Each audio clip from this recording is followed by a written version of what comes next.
เราเห็นความห่วงคือความฮักความห่วงหาอะไรอาวรณ์เกิดขึ้นนี่เราเห็นมันชะนีเนี่ยเห็นก็เราเห็นเบิ่งซื่มันอชะนีมันก็ๆเห็นซื่อๆก็ฮู้อยู่กับลมหั้นนั่นก็คือเห็นเกินการเกินดับเห็นของเห็นแบบบ่ยึดมั่นถือมั่นแบบนั้นเฮาเห็นแล้วเฮาก็ลืมทานลืมลมลืมสตินี่มันก็เห็นแล้วก็หลงมันก็บ่ได้มีค่าหยังอืมถ้าเห็นเรามีสตินี่ตัวนี้เป็นการภาวนาเป็นการปฏิบัติธรรมคือเอาสติง่ายๆคือรู้ลมหายใจนั่นแหละอืมหายใจเข้าหายใจออกหายใจเข้าหายใจออกหายใจเข้าหายใจออกต่อเนื่องกับลมมันสิฮักฮักหรือซังก็รู้อยู่กับลมนั่นแหละนี่มันสิเป็นวิธีเบิ่งจิตที่ถูกต้องเด้ผ่านมาก็รู้มีความฮักก็รู้ความซังก็รู้โลภก็รู้บ่โลภก็รู้ง่วงก็รู้บ่ง่วงก็รู้นี่มันจึงเป็นการฝึกสติปัฏฐาน4ถูกต้องถ้ารู้แล้วเราไปอธิบายนี่มันก็เป็นความหลงนั่นแหละเอาบ่ทันนี่เห็นบ่มันออกไปการอธิบายคือการบ่ทันเด้เอาไปอธิบายน่ะเป็นการเอ่อก่อภพชาติการเวียนว่ายตายเกิดเอาไปอธิบาย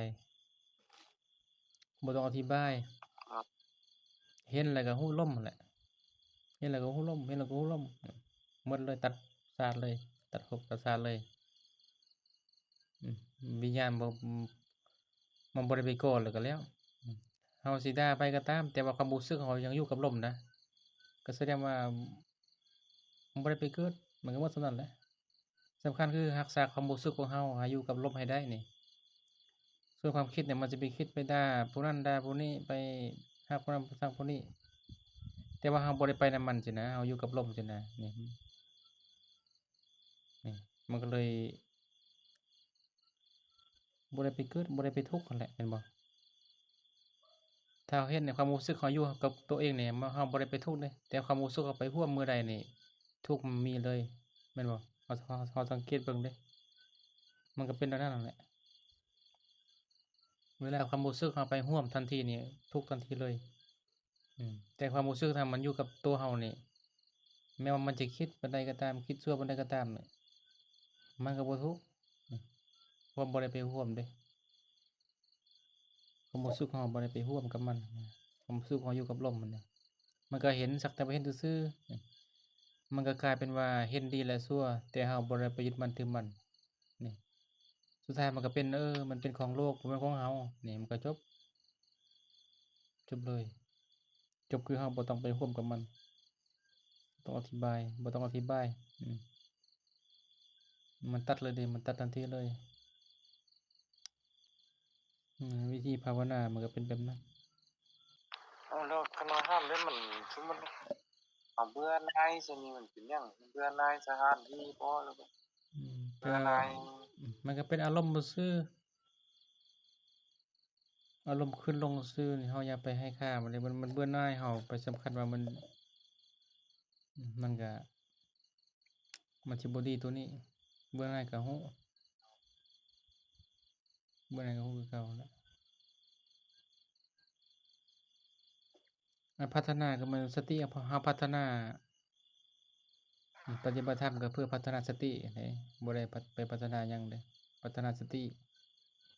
ให้มันรู้ระว่างอะนะรู้แล้วบ่ทุกข์นั่นแหละคือจุดประสงค์มันบ่ได้เกี่ยวกับว่าเราสิเบื่อหน่ายหลายหรือเบื่อหน่ายน้อยเด้เราเบื่อหลายเราเบื่อหน่ายหลายอยู่แต่เรายัง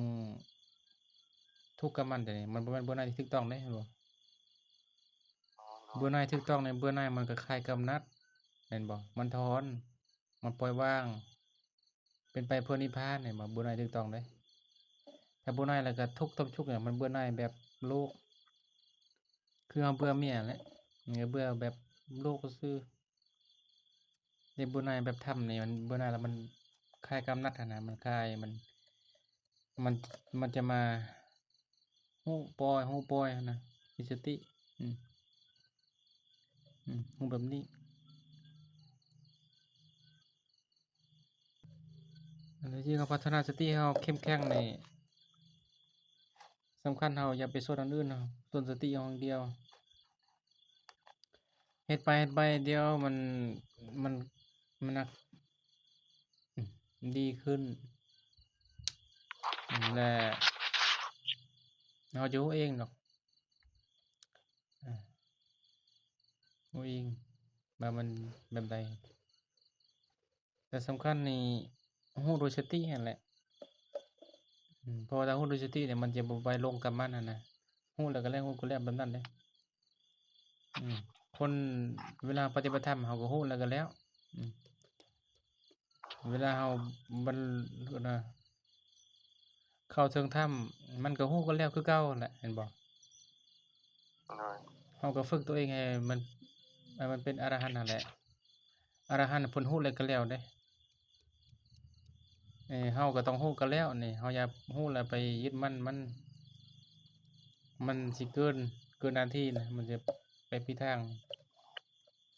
มันจะไปทางอื่นเด้ถ้ารู้แล้วก็แล้วเนี่ยมันก็ถูกทางสำคัญคือสตินั่นแหละเน้นสตินั่นแหละอย่าไปเอาอันอื่นมันเป็นความรู้ประดับเสริมขึ้นมาที่เรา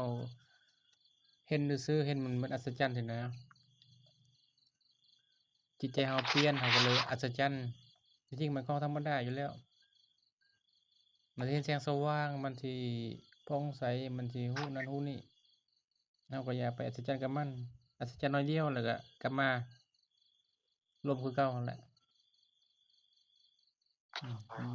บ่เกินล้มดอกถ้าบ่ลืมล้มก็ถูกต้องแล้วสติที่สำคัญเพิ่นว่าสติคือพุทธะนี่เพิ่นก็มักเว้าดุๆเว้าบ่อยๆมีสติตามรักษาจิตได้พ้นจากบ่วงแห่งมารเบิ่งลมไปแล้วมันสิมีสติเองเนาะขาน้อยเนาะสติคือเราเอาความรู้สึกของเรามาอยู่กับลมนั่นคือสติปัฏฐานฐานแห่งลมนี้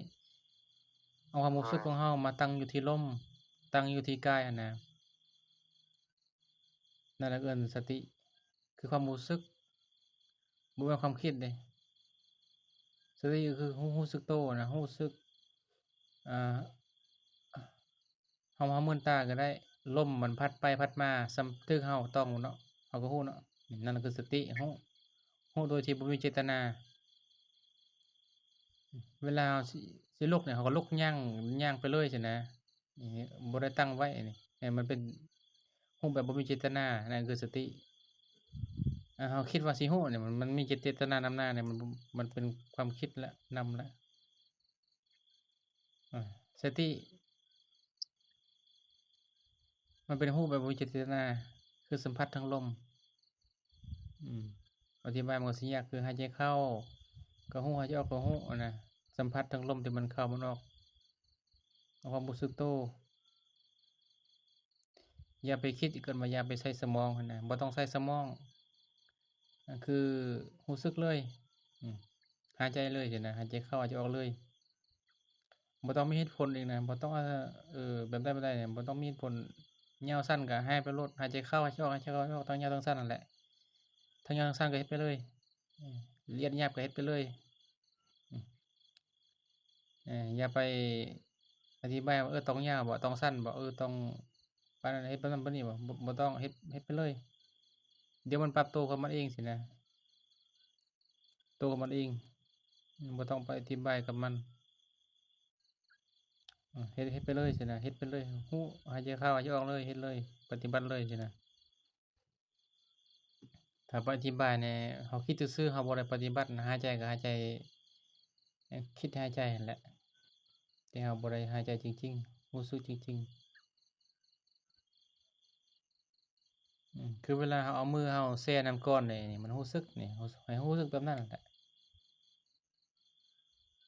รู้สึกถึงความเย็นในมือเราบ่ได้คิดนี่รู้สึกแบบนั้น